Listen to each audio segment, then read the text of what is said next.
idea of purple sky, and purple sky for me is heaven. You know, we're under the blue sky, it's purple sky, and so wanting to see the world from heaven's perspective, to see things in purple, to see every problem basically that exists, knowing that there's an ideal solution, really, if we could see it through the right perspective, be able to get to that. So ultimately, though, Seeing Purple is a peace-building organization, and we want to do that through facilitating conversations and also supporting programs that do that as well. So, for example, I'll give like an example. One of the things that I want to work on is racial reconciliation. I want to do something called Segregation Sunday, to be able to bring churches together and to talk about have the race conversation among churches. I'd also like to have conversations around sexism, when actually bring men and women together, really heal that. So really trying to build and bring unity, I think, in areas where there's dissonance, I call it, because there's dissonance in so many areas. There's dissonance between communities and the police department. There's dissonance between parents and educators, you know. So being able to help people see, you know, direction, kind of help steer direction on that. So that's what Seeing Purple is for. And I sent off to get my 501c3 status in February of this year, and came back July 7th of this year. So that was exciting. But as a part of that, you know, before you can pass this out. So, thank you. So tonight, he's asked me to talk about how to develop a board of directors, which is definitely a big part of it. And you want your board, well, let me define it first. What is a board of directors? It is an organized group of individuals who represent, govern, and decide on the policies and mission of a nonprofit organization. And I have a very small board right now. It's just myself and 2 other people. And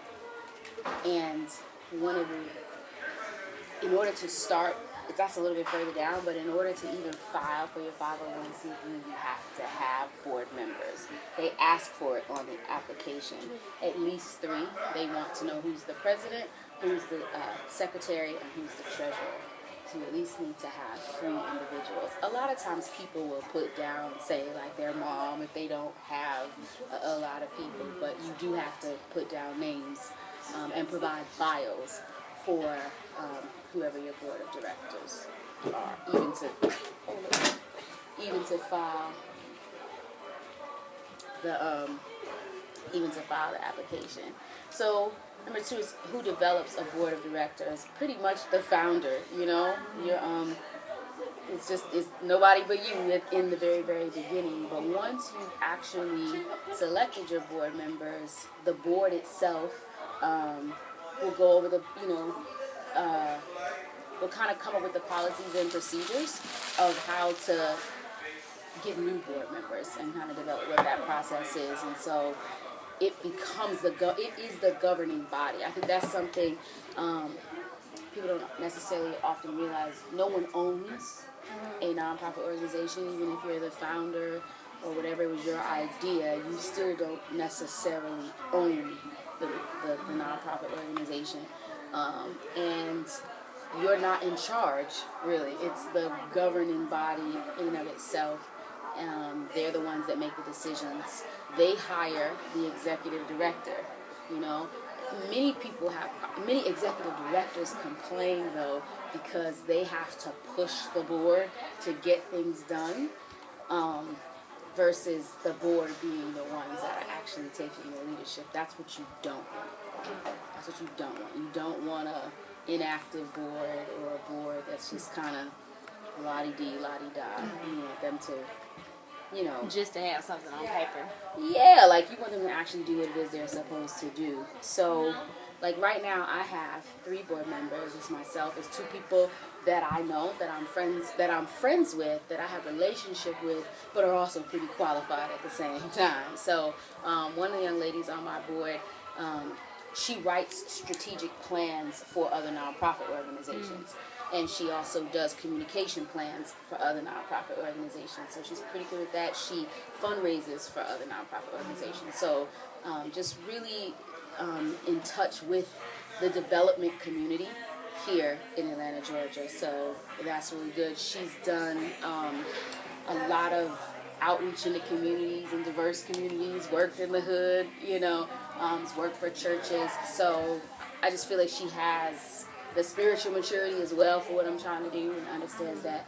The second person on my board works for Habitat for Humanity, holds a master's degree in policy, and he is actually the faith-based liaison. So he works with churches and connects them with Habitat for Humanity. So has also pastored churches, so pretty good resume, and has been a part of strategic planning process, if you will, like across the board. So just giving you some ideas of the types of people, the stronger your board, the stronger it is. I also wanted to share, not just with my nonprofit organization, but I'm part of another group called No Losing, and that situation, I could almost speak more to that board than my own, because we've been in existence a little bit longer as an organization, and the purpose of that organization is to launch winners, right? We do that by going into schools. We do that by having boot camps for young adults. There's a couple different ways in which we do that. But one of the original ideas with No Losing, for example, was to get positive music into schools, right? That was like a really big part of what it still is a big part of what we do, music, entertainment, and culture, to do that. So our board of directors for that, just to give you an idea of like the type of people in the room, as Cap from Arrow is on our board, right? So you have somebody who can pick up the phone, and call anybody, basically. Has a lot of resources. You have Michelle Kaplinger, who's like president of the Grammy Association, is on our board of directors. We've got people from Buckhead Church, that are high up at Buckhead Church on our board of directors. So you kind of want to think about whatever your organization is trying to do as well. It will depend who you want in the room and who you want around the table. Why is it important? Because it's the law. It's the law. Like, you cannot not have a board of directors, and because they are legally responsible. So if somebody wants to sue your organization, the board members are the ones that will be on the hook, quite frankly. And that's why you have to purchase board insurance for like the individual board members, but the board of trustees is like in and of itself the company, like, you know what I mean? So it's also very important that you vet the people that are on your board, and that nobody's shady, It's not just, I'm just gonna get this person and throw them on there, So, and then they amongst themselves will come up with how they're going to govern themselves, you know what I mean? And hold one another accountable and stuff like that. But the board is who enters into contracts and other legal obligations for anything that you would need. So where can you purchase board insurance? I don't know yet. I haven't gotten to that right now. They strongly recommend that you have it. Your board members would want to have it. I'm pretty sure we don't. Yeah. I don't know. You would want it, So in the event that you enter into some contract with, I don't know, to host a venue or something, and then they say you're liable for this. You don't want them to come after your board members, you know what I mean? So board insurance is important, yep. Let's see.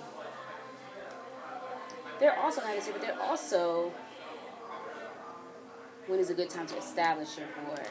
Again, like I was saying, you have to actually have one in order to file, right? You have to at least have 3. So to me, from the very beginning, actually, and it helps, especially if you have the right people in the room, because like for me, like real talk, like I know what I'm trying to do, but it's having the expertise in the room that helps me focus. And so in the very beginning, like the first 6 months, we would meet every single month because I needed them to help me keep the train on the track. But they were in a good board. It was really weird. I'll say this too, like if you're starting it from just from a leadership standpoint, it was weird for me to actually sit in a room and have people care so much about what was in my heart. They're like, so just dump on us. Tell us what it is that you see. Where are you trying to go? Okay, and then they're drawn on the board and they're trying to figure out, like, how do we steer the ship in the direction that she's trying to go? And just, since we're all people of faith, one of the things that really struck me, they gave me homework. They were like, go back and get your anchor scriptures for what this is. What are the anchor scriptures for the organization? Another thing that they recommended, and this is Leanne, one of the ladies on my board. She said, we're going to have a board of intercessors as well, which is not a legal thing, but she was like, a lot of the organizations that she worked with would have a board of intercessors. And she said, what the board of intercessors would do is they made a commitment to pray for the organization like every month.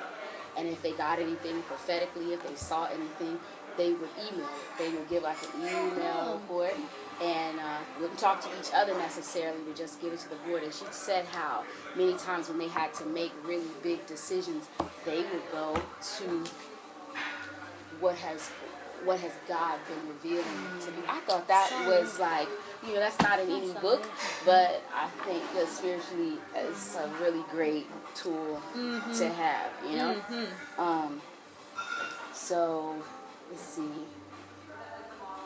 And so where can they take your company? They exist, since this is EVISIONARIES, to maintain sight of your organization's purpose. So that whole strategic plan thing, like that's really, really huge. You hear all the time, like in nonprofit organizations, and also helping your organization build capacity, like its ability to actually do what it is that it says that it wants to do. That's really their job, is to keep that on track. And so these are like 6 key things. Mission. They help determine the organization's mission. Fiscal responsibility, because filing of taxes at the end of the year or whatever, since it is a government organization, like you have to fill out all that paperwork and have all the budget information and all of that. And so you have to do all of that tax time.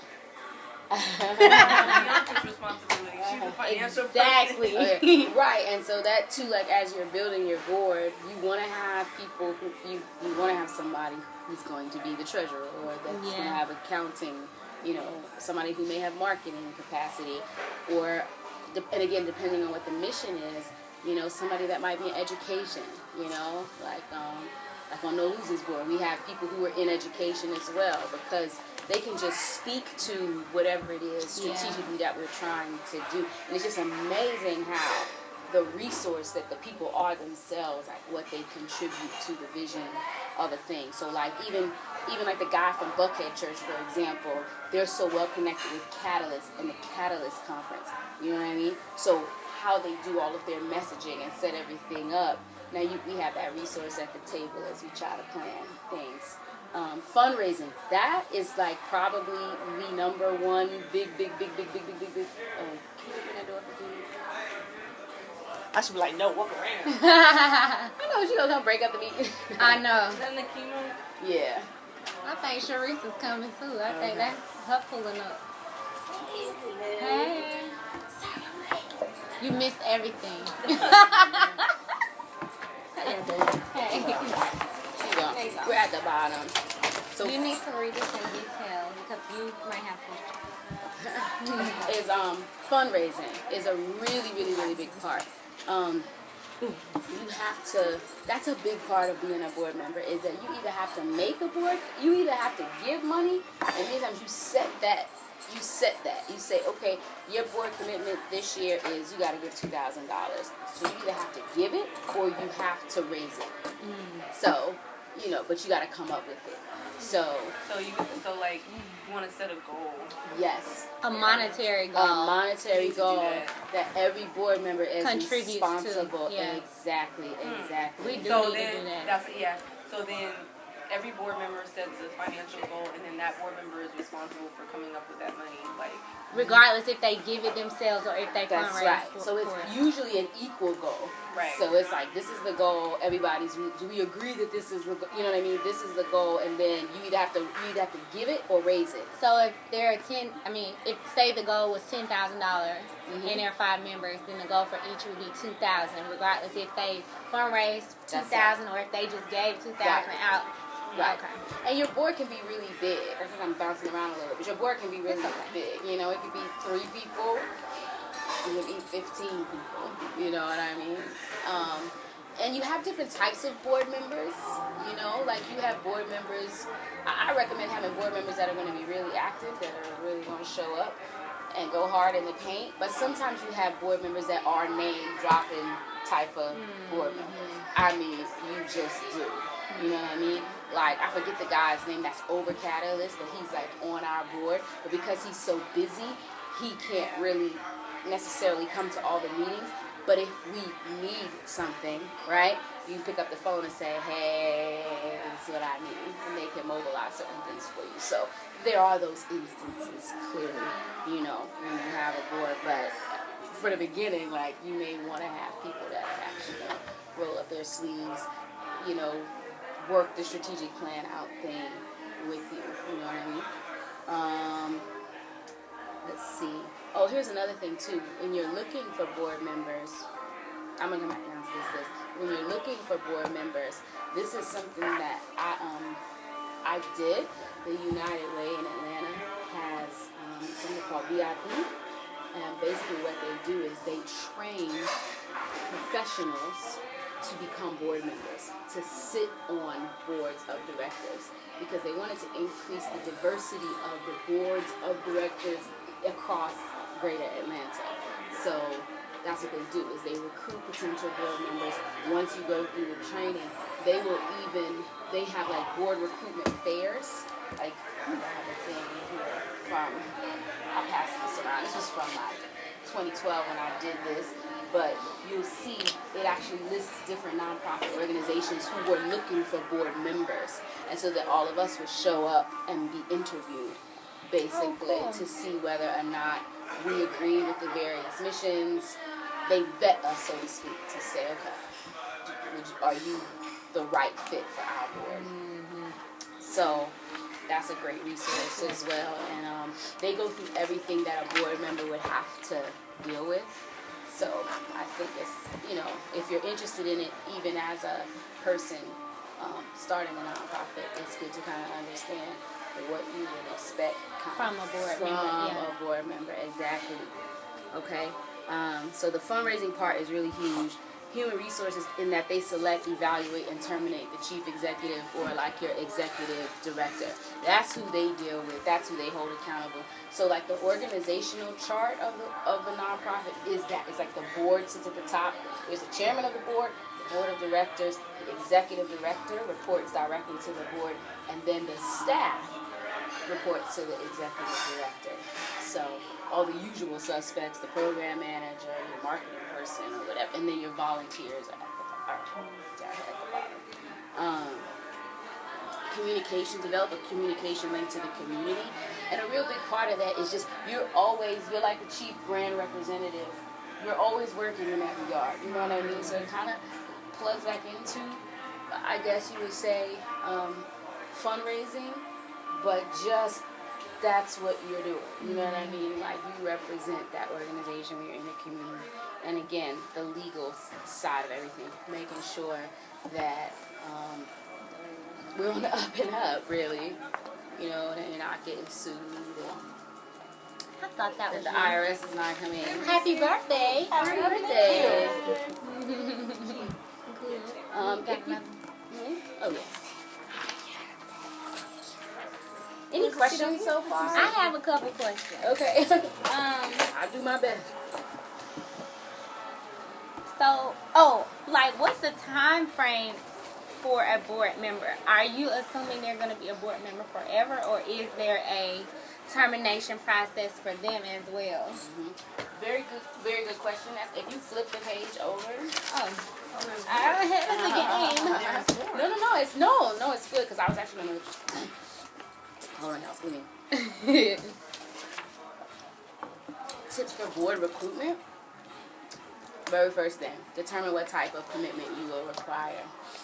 You know, and so that it's highly recommended that you give them a term, because somebody's crazy sauce, they're creative, like, it doesn't work. You want to be able to Okay, end scene. Thank you very much. So, and also they may not be able to do it for a certain amount of time. So what the requirement would be is, also how many times a year are we actually going to meet? Is it going to be quarterly that we're going to meet? Is it going to be twice a month? Or twice a year that we're going to meet? Is it once a year that we're going to meet? How often do you need to see them? Is it going to be, every 2 months we're going to meet, but one's going to be in person, the next one's going to be by phones, we're going to teleconference, so forth and so on. How do we want to do that? So you kind of determine that. Have a board member job description, not just a list of responsibilities. I have an example of that in here I'll pass around before we leave. Again, the number of days you require a year for their input, and what form that input will take, where the meetings are going to be held. Also keep an active list of potentials, because the board sort of enlarges itself. So like my board now is starting to think. They didn't want to bring on anybody because I was still like, oh my God, what are we doing? So it was a safe place. They're our friends. They're like, no. But as it starts to take shape, I could see them. They're automatically thinking like, who can we pull from our network to like introduce them into this and say, oh, this person would be interesting. This guy from Morehouse College would be good, or whatever. So the existing board sort of helps with that, recruiting the list of potential people. Match interest with need. Keep diversity in mind. Very, very, very, very, very important, because the more diverse your board, you just want that. Like, you get so many different perspectives from different things, and depending on what it is, you won't. If everybody in the room is the same, you're not going to get that pushback. Iron sharpens iron, but you need like a different type of iron almost sometimes in the room. So that's something. And by diversity, it's not just racial diversity, but age, because like they were like, we need a millennial on the board. Right. You know what I mean? We need someone who's, might be in their 60s or 70s on the board, who can, so for example, if I'm doing this racial reconciliation thing, I might want to try to get somebody from the, from the civil rights movement that can say, I hear what you're saying, but, let me give you some perspective. So, check references, conduct real interviews. And that's what I was saying, like, we actually vet people as they're coming in to make sure that they would be, a good fit for what you're doing. You had some more questions? No, not at this moment, unless anybody else has questions. Do you know when the next fair is for the United Way? Sorry. Yes. I mean, I don't know when exactly, but probably like, when did I go? Probably soon, if it's not already in session, because I feel like I went near the end of a year, like it ended in November, and I think they have it like twice a year, and they have it, you can do it like on Wednesdays or like Mondays. It's 2 different days a week, so you get it with a class and then kind of stay with that class for like 8 weeks, something like that. So it's a class, but I thought the fair, so it's not like you just go. You say the fair? Yeah, the fair. She meant the not the board training. Recruitment fair. The actual fair. Yeah. It's probably going to be at least twice a year, because you've got like these different classes. I would just reach, there's a lady named Janice Robinson, what's her name, who's over the program, and see what the requirements would be to be listed. You know what I mean? To be listed. That's what was all of the questions that are coming up, like how do you get board insurance, the board recruitment fairs, as well as the board recruitment training. I also wanted you, if you didn't create it yourself, just to direct us to an org chart. Like, I was going to research all of it and just send it to you guys to have those links and information. An org chart for what it looks like? Yeah, because you kind of said it just out loud when you said chief executive, executive director, and staff. But I mean, they give it to you. I could recreate it. Like, this is kind of board of directors, the executive director, paid staff and volunteers. It's kind of what this looks like. And I can make copies of this stuff or scan some of it. I could do some of that to kind of show you. There's one other thing. I wish I should do like little stickies. I wanted to show you kind of like the job description. Like Even if we can get that, because I saw that was part of the homework. Yeah, like you see that, like this is a, just sort of a job description. You can pass that around of what it would be. And then this, like, they go over all kinds of stuff. Fundraising in this course. Let's see, what else did we do? PR and communications, all of that, yeah. And you went twice a week, or you picked a day? I and went did once a week. Once a week. Okay. I highly recommend it, because the other thing is that you're in a class full of people who could also serve on your board one day. So, like, you build a relationship with people in the class, And you say it's at night? It's like an evening class? Yeah, I feel like it's in the evening. I feel like it's not late, though. I used to leave work early some days. Okay.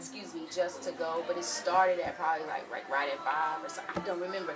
But I know I would leave work like just a smidge early to get down there. And it's not long. It's like about 2 hours or whatever. So it sounds like it's probably not very expensive either. It's a free class. Oh. You have to apply. Okay. You get accepted. The only financial requirement is you have to raise $500 for the United Way. And that's sort of your practice homework, because as a board member, one of your chief responsibilities is going to be to raise money. So they slap that with you. It's like, it's $500 for this class. And you can either pay for it or you can raise it. Okay. You see what I mean? And you have the length of the class to raise it. Okay. You just have to have it raised by the time We finish. the last class, like when it concludes. It's not bad. It's not. And like one of the big assignments too is they'll have you go research a particular nonprofit organization as well, so you can kind of see it's one that's a little bit more mature, that's been in action for a little bit longer. It's like a group project or whatever. But if you're new to, it's like if you have a passion but you're like new to all this is probably a really good thing to go to. Another good resource is the Georgia Center for Nonprofits. You guys familiar with that at all? You are? The Georgia Center for Nonprofits is cool. They have something called Nonprofit University. And they have 1,000,005 classes. Like, you can get a certificate in nonprofit. She got it from me. Like, who's buying? So you can take any class you want there. Like, they'll have classes on boards, governance, and all that kind of a thing. But they're also a really good resource in the city to check out. They're in the Equitable building. Is where they're located. And the United Way is kind of by, I think it's near the Loudermilk building. Do you know where that is? It's downtown. Anyway. Okay, any more questions? I wanted her to go over the assignments that she gave, if there are no more questions. Oh, you have assignments? Yes, ma'am. So there are 2 assignments. The first assignment is the nearsighted vision assignment, and then the second one is the farsighted vision assignment. So if you could just do the nearsighted one? Well, We're gonna do that now? Or? Yeah, let's go ahead and do that one now. So just in whatever it is you are currently doing, like whatever your nonprofit is or whatever you would like your nonprofit to be, assess where you are and just mind think through who from your existing network would you invite to join your board of directors and why. Are you never going to have a nonprofit?